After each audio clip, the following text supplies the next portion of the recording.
beses mang nadapa, hindi pa rin sumuko sa hamon ng buhay ang Filipino-American NBA star na si Jordan Clarkson. At sa kanyang pagbisita sa Pilipinas, gusto raw ng point guard ng Los Angeles Lakers na matulungan ang mga kababayang salat sa buhay. May report si Chino Trinidad. Potential na first rounder dapat ang tubong Texas na si Jordan noong 2015 NBA draft. Ngunit ilang buwan niya bago tapusin ang kanyang collegiate career ay bumagsak ang laro ng scoring guard ng Missouri. Ligid sa kaalaman ng marami ay naglalaro si Clarkson na wala ang isipan sa basketball court.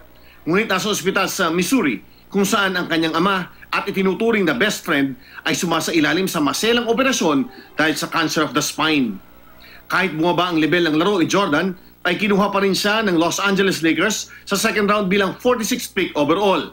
Sinuklian naman ni Clarkson ng LA Lakers sa pamamagitan ng kanyang agresibong paglalaro at nahirang bilang bahagi ng 2015 NBA All-Rookie Team.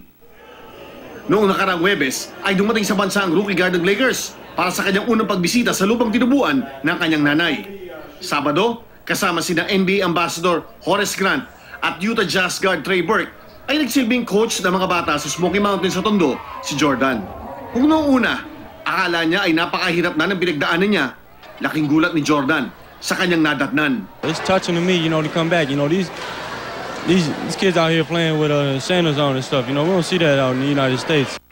Paano niya nalampasan ang matitinding pagsubok sa buhay ay tila ba halaw sa isang prinsipyo sa sport ng boxing. It's about not what hits you and knocks you down. It's about how you get back up and respond. So for me, it's just, keep pushing, man, no matter what. Pangako ni Jordan na hindi ito ang una at huling pagbisita niya dito sa Pilipinas. The passion and the love of the game is just amazing. So, I love this and, I love to come back every year and do this. Chino Trinidad, GMA News.